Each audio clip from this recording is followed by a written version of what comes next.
Good afternoon, Year 3. So this is our first Encompass lesson where I'm teaching you remotely. So you need to listen really carefully because it's also our first lesson on ancient Egypt, okay?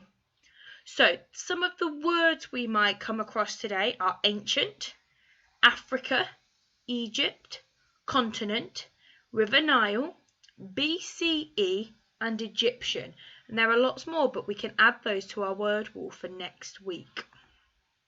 Okay, so for our anchor skill, so in your books, you need to make sure you've got the long date underlined, and then you need to write anchor skill, okay?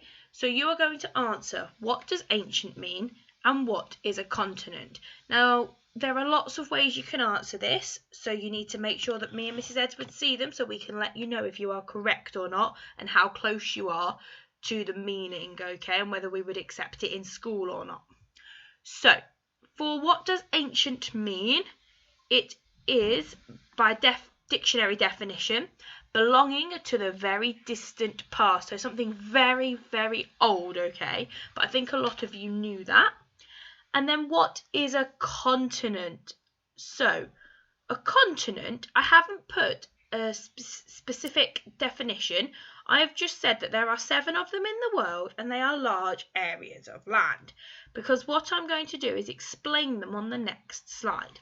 So here are the 7 continents, okay? So you've got North America, South America, Antarctica, Australia, Asia, Africa, and Europe. And as you can see, there are large areas of land that make up our world. And within those continents, you've got countries, and so on and so forth. So today, our success criteria looks like this. So on the national curriculum, what we're looking at is the achievements of earliest civilizations. So an in-depth study to ancient Egypt, which is what we're doing until February half term. And today we want to know why ancient Egypt was so important. Okay, so you're going to be able to describe or explain the importance of ancient Egypt. So your 3 steps, and you know where you would usually sit, is I can explain why ancient Egypt was important, mentioning the River Nile. I can explain the importance of ancient Egypt, specifically the River Nile. And I can explain why ancient Egypt was more advanced than Britain at this time. And then here are the words that I expect to see during your writing today. So where is Egypt? Egypt is in the continent of Africa, okay? And it is in this top corner here. So on our compass, it would be northeast Africa, wouldn't it? Okay, so it's just there. And then here, I've shown you again with the continents. So in relation to us, we are, let me put a circle around where we are. Oops, right. So we are there. Haven't made it see-through, but that's where we are. Okay, and then that's where Egypt is. So the River Nile. Here we've now zoomed into Egypt, so there is that northeast section of Africa, okay? This is Egypt, and the River Nile starts at the Mediterranean Sea and goes all the way through Egypt, okay? So as you can see, it starts here and here, and then it goes all the way down through Egypt. So why was the River Nile important? The River Nile runs through Egypt, and most people live along and around the River Nile. And that's because of its green and crops, and they can be grown in the areas around the Nile, while the rest of Egypt is a desert. So there wouldn't be much room for crops and greenery here, but because we're by a river where the Nile is, that's where the crops and the green is. And then the people of ancient Egypt depended on the Nile to survive. So that means they relied on it. They needed the River Nile to be able to survive during those times. The River Nile had lots of floods, okay? So it would flood every year and leave behind rich black silt that fertilised the soil. And when it says rich, it doesn't mean lots of money, okay? It means it was full of nutrients that would fertilise the soil. And it was essential for growing food for everyone. and a system of canals that led from the Nile were also used to water the fields in other areas.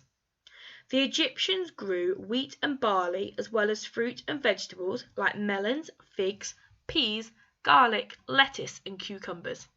Flax was grown for making linen to make clothes, and the Nile was also important for fishing, and this was done in boats with nets. So you can see why it's really important, because they got all of this just from that one river. It was also important for transport and trade. So there was no such thing as money in ancient Egypt, so people would trade by swapping things like pottery, food, jewellery and art. And boats were used to travel up and down the Nile to trade throughout the country. So if you remember that first picture I showed you, it started all the way at the top at the north of Egypt and ran all the way down through Egypt to the south. So there was a long stretch of river where they could travel up and down the country to trade their items. And then we move on to building and to papyrus. Mud from around the River Nile would be used to make bricks for building. The papyrus plants around the river were used to make papyrus, which was the paper of the ancient Egyptians. Okay, so your first task for me today is, why was the River Nile so important? So you've got this sheet here, it is on the website, and what I want you to do, you can print it off and write on it, or you can add text boxes on the Word document, I don't mind, and write down some points about why you think the River Nile was so important, and these just need to be notes. So if I was doing it, I might write making paper papyrus. Okay, so there's my first point. Making paper papyrus. It's also important for growing crops. Also important for trade. Also important for floods, okay? So just some notes that will help you for your next activity. So once you've done that, you then need to take these ideas and put them into sentences.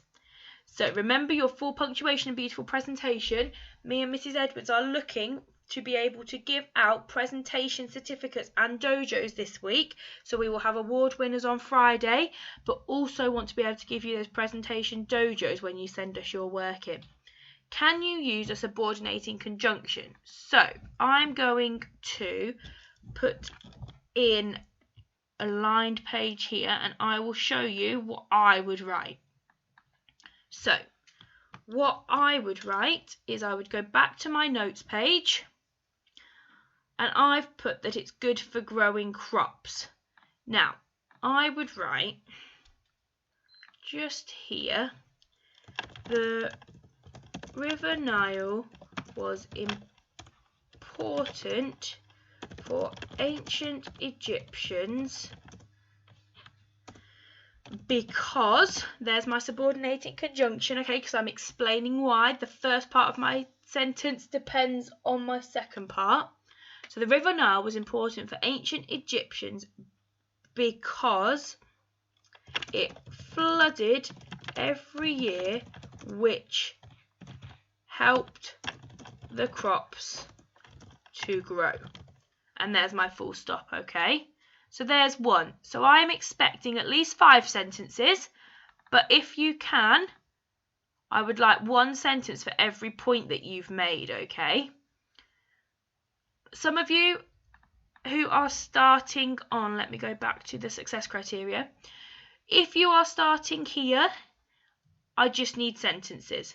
If you're starting here, I'd like you to write it as a paragraph. If you finish this, then you can move on to your diving, okay? And I want you to explain why ancient Egypt was more advanced than Britain, okay? So you'll need to have watched the video for that because he definitely mentions it in the video.